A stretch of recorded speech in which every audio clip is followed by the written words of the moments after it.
MS wherein all of you have been added. All right. So I've not yet posted the link there, but then I'll do it very soon. All right. And for the comparative literature part, wherein I will be teaching you just one module, right? So for that, anyway, I'm not setting up a new classroom or anything. For that, our Google Classroom is enough. So I'll post the links there, so you can go back to these lectures. All right.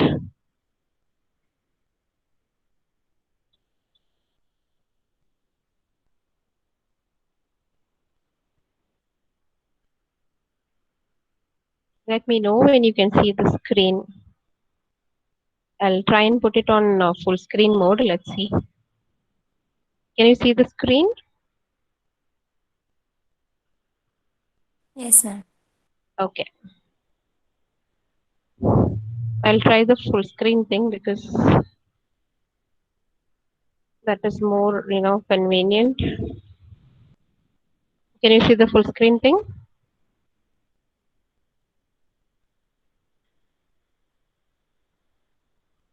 Is everything all right? Shall we proceed?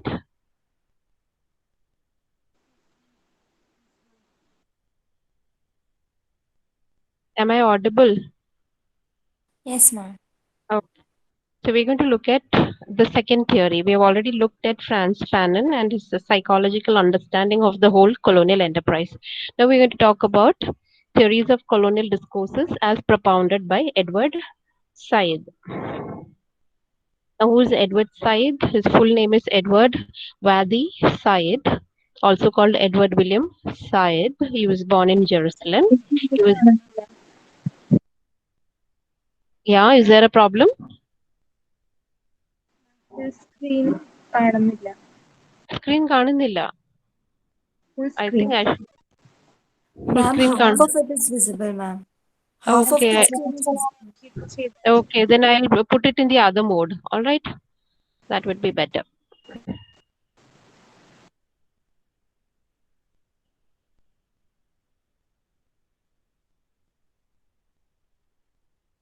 I don't know, there's something wrong because it's not taking the full screen mode.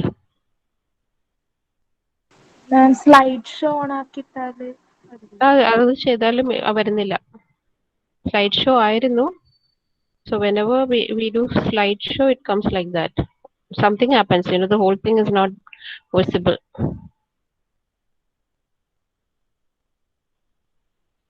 Can you see it? It's not the slideshow, the other this thing. All right, let's just have a look at it. Now, Edward Said was born in Jerusalem. So who was he? He was a Palestinian American academic, political activist, and a literary critic. So he tried to understand the whole, you could say, the complexity, the gamut of colonization, the colonizers, and what the colonizers were doing. And the whole colonial project was studied from a literary perspective by this particular person. Another interesting thing about him is he fought for, or rather, he supported the political rights of the Palestinian people, and he wanted the creation of an independent Palestinian state. So he was highly political when it came to his lectures and writings. So in the next slide, we can see his photograph and the cover of his path-breaking book, Orientalism. So now, Orientalism, this book was published in 1978. So onto the left side, you can see the picture of Edward Said, handsome looking. And onto the right, just have a look at the picture, the cover page of this particular book. Just look at it. What do you think? It is disconcerting. Can you explain or try and define this particular cover page in one word? Can you try and do that? You have a naked boy standing there with a snake wrapped around his body. Then you have a group of elders, older men. They are, I think, smoking that pipe, chillam, right? They're having a good time. They are in a very languid state. So inebriated, maybe they are intoxicated. And look at the background, the wall, the painting on the wall, the bricks and all. It shows it's typical Eastern kind of a painting. Eastern, as in the Arab Muslim architecture that is there at the back, right? So, what kind of a image is this? What kind of an image is this? And the painting is called the Snake Charmer. The painting is called the Snake Charmer. I forget the name of the painter. You can look it up. The painting is called the Snake Charmer. So I've given you enough hints. Now you tell me. Can you use one or two words to describe this particular painting, this particular picture that has been used as the cover page of his path-breaking book on Orientalism, wherein he is talking about the colonial discourses?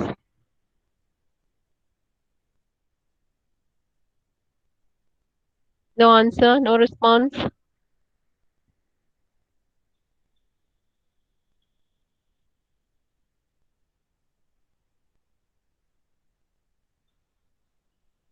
At least say that nothing is coming to your mind. I'm waiting to hear something. മാം ആ child വെസ്റ്റിനെയാണോ represent ചെയ്യുന്നത്? Child വെസ്റ്റിനെയാണോ represent ചെയ്യുന്നത്? Look at the whole picture. West ആണോ East ആണോ? That you tell. East അല്ലേ? ആ Eastern. Old men west, അവിടെ relax ചെയ്തിരിക്കുന്ന ഒരു വെസ്റ്റ് അങ്ങനെ.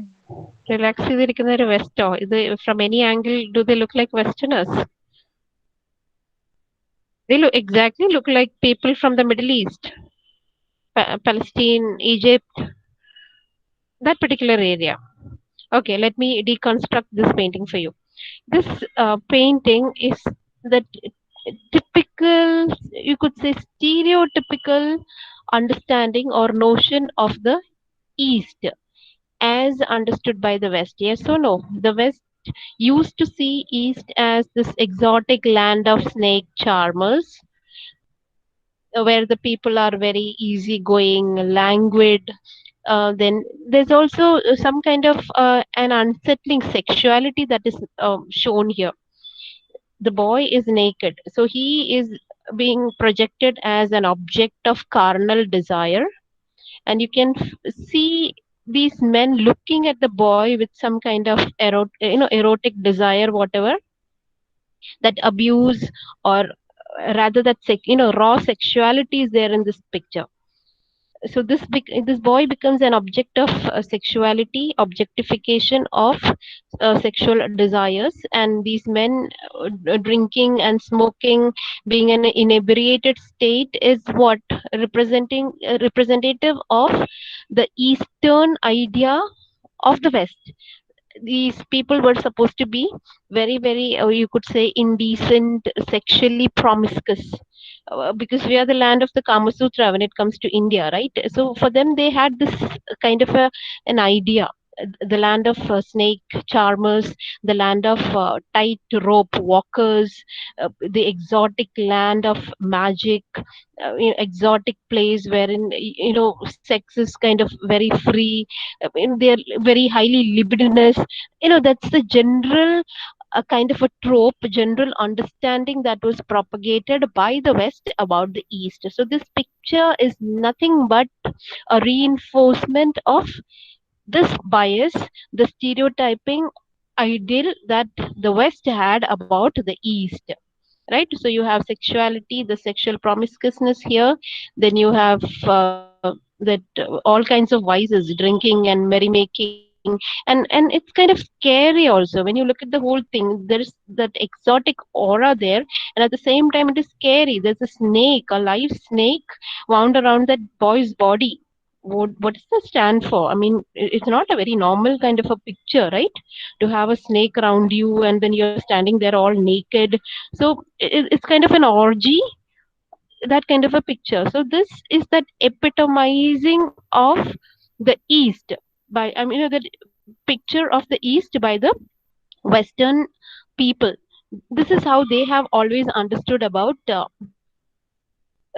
the people in the east, that is people from the oriental. That's why it's called orientalism. Orientalism as in the study of whatever is there in the eastern part of the world, that is orientalism. So as against orientalism you have occident. Occident is the west.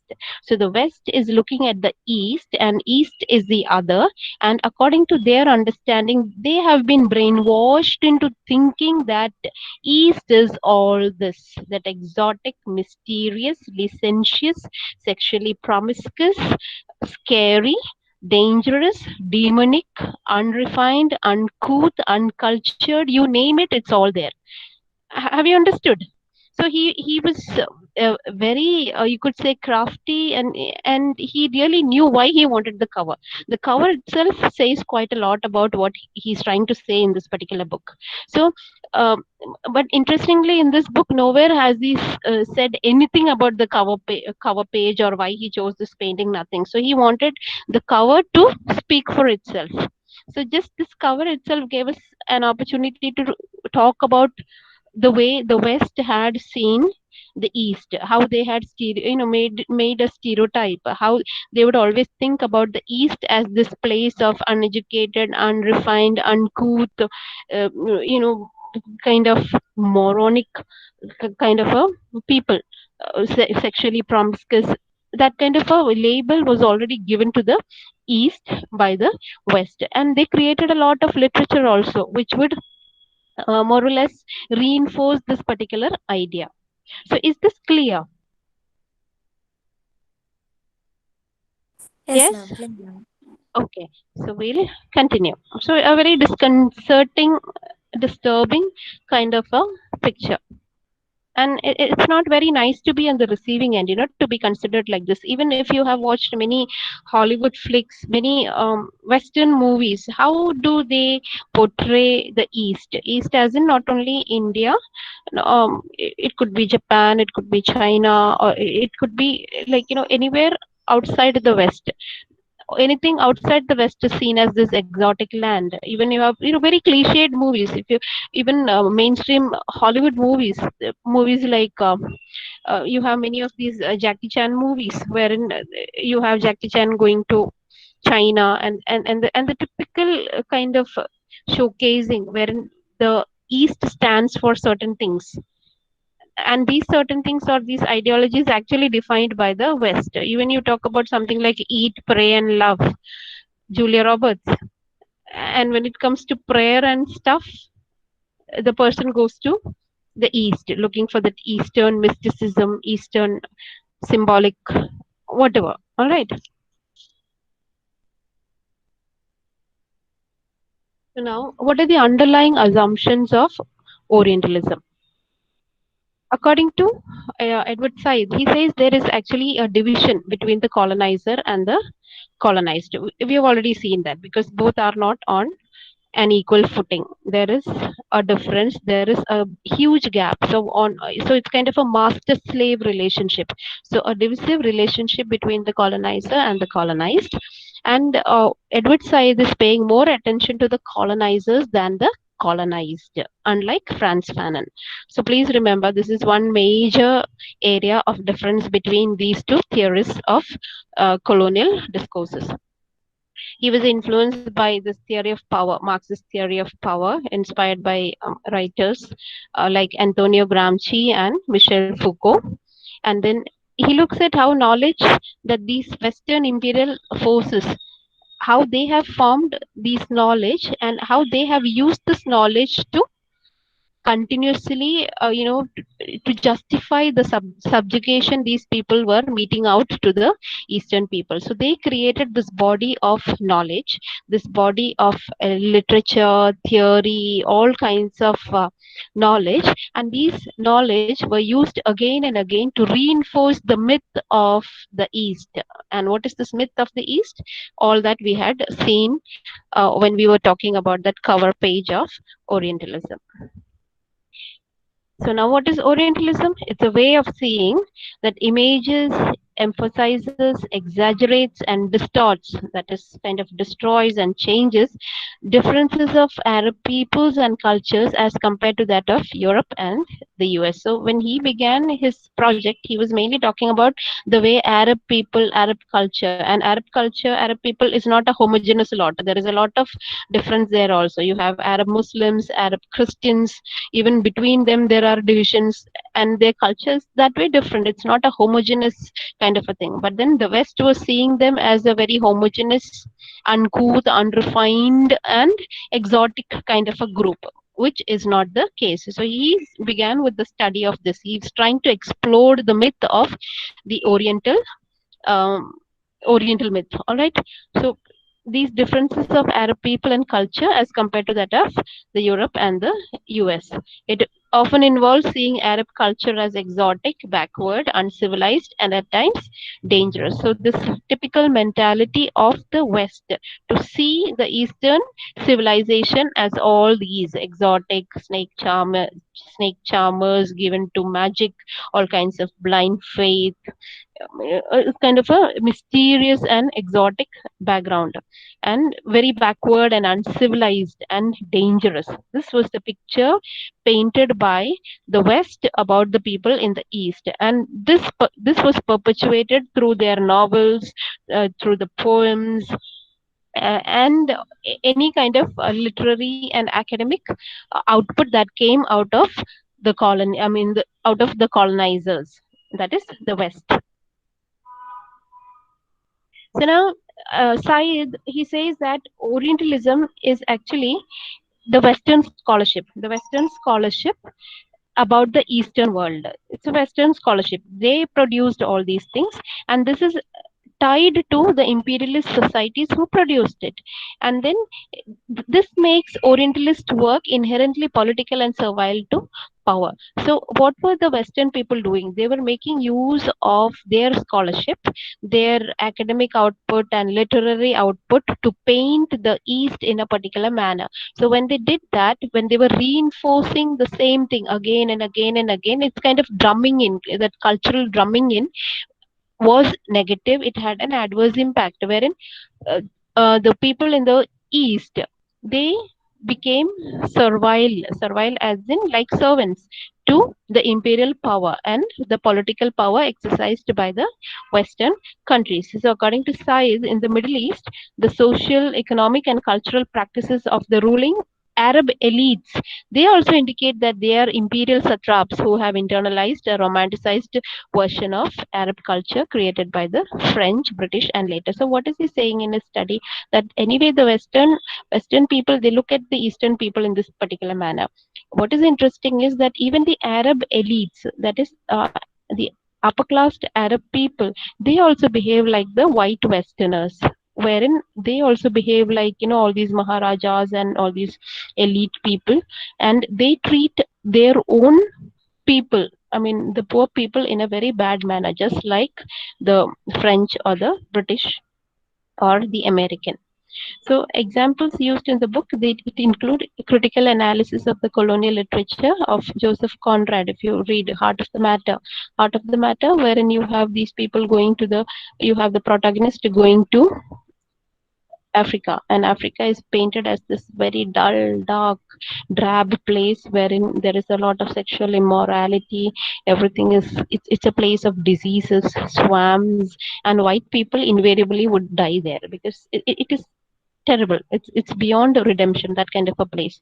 So he's looking at the colonial literature of Joseph Conrad, so which talks about uh, the whole society, the culture of that particular time, into a narrative wherein the whole thing is painted as something very exotic and something very dangerous. So when you look at many of the writers, English writers of that time, they were writing about stories of people going to Africa, people going to the eastern lands, lands like Egypt or Japan or China, wherever, and they are using their half-baked knowledge and their prejudices to paint and portray these people in a particular fashion. So now, what is wrong with all these literary and academic works that came out of the colonies? The main problem was the problem of representation. How were the people in the East represented? So the Westerners. So you talk about countries like mainly France and Britain. They spent a lot of time, money, and energy producing knowledge about the locations they dominated. So they wrote quite a lot about their colonies. But what did they write in the colony? I mean, about the colonies? It was not a factual, you could say, objective analysis of whatever was there. They were only using their prejudices to paint a romantic notion. So these Western travelers, whether they went to Egypt or the Middle East or even the extreme East, they did not take the trouble to learn the reality about these places. Instead, what were they doing?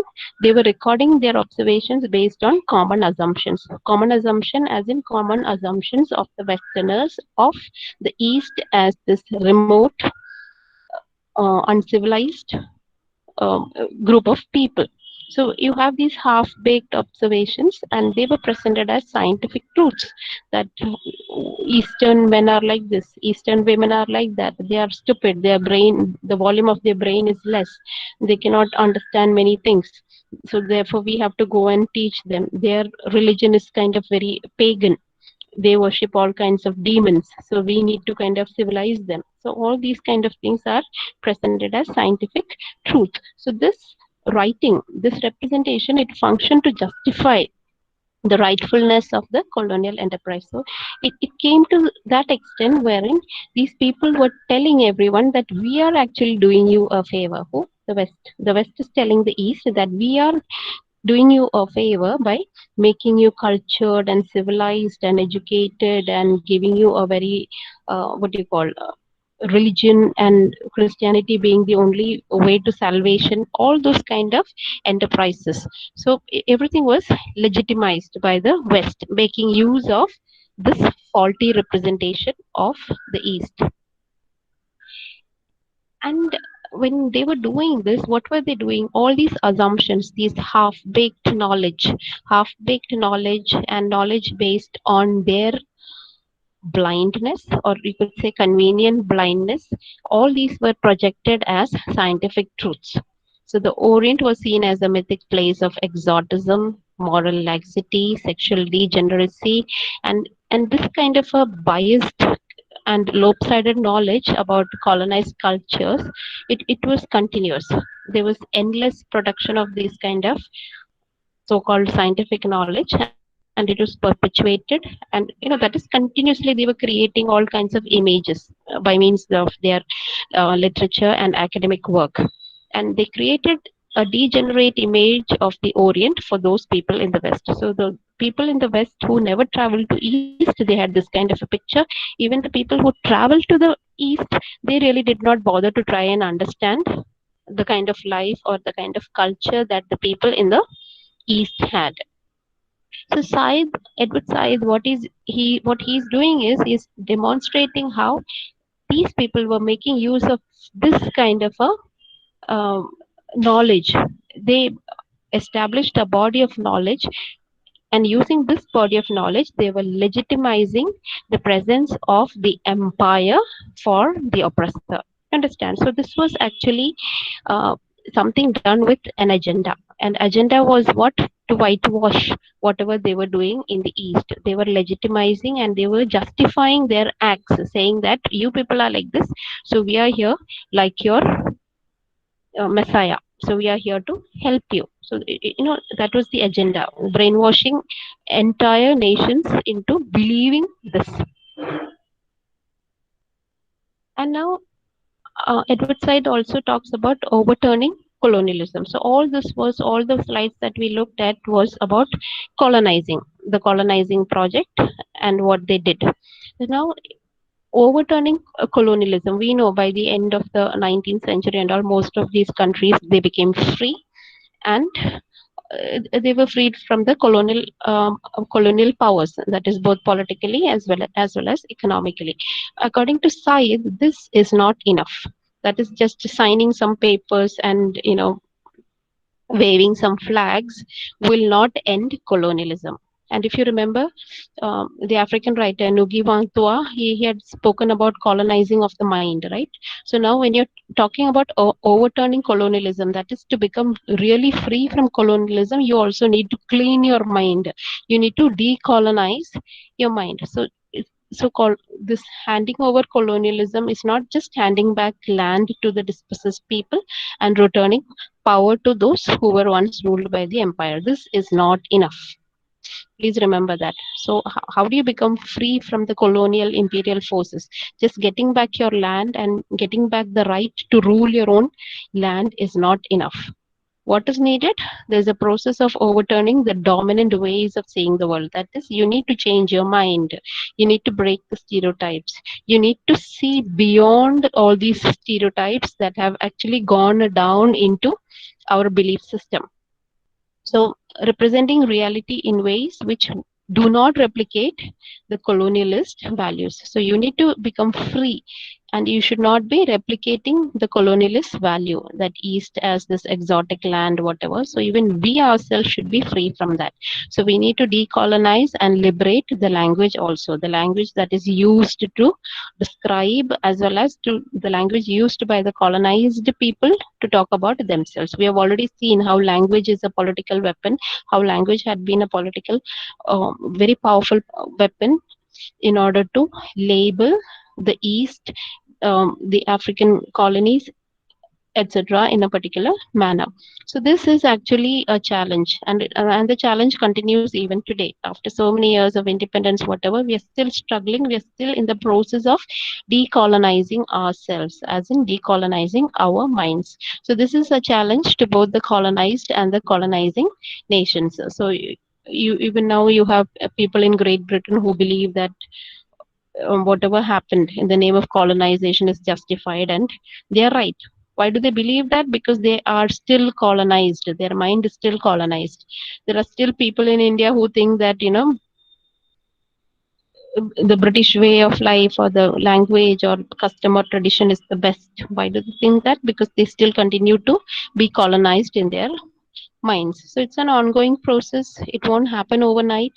You have to really think about it, read about it, deliberate, discuss, and then be very what you call more objective about it in order to come out of these notions. So this involves breaking off all the stereotypes on the part of the colonized as well as that of the colonizing nations. That is, both the parties should participate in this process. Only then can you have that ultimate liberation wherein you can say that you have truly become free. On one hand, yes, freedom is there. We got our land back. We got the political power back. But the question is, has the mind become free? That's the thing. So according to Said, that ultimate overturning of colonialism will occur only when the mind becomes free. That is, when the mind is decolonized.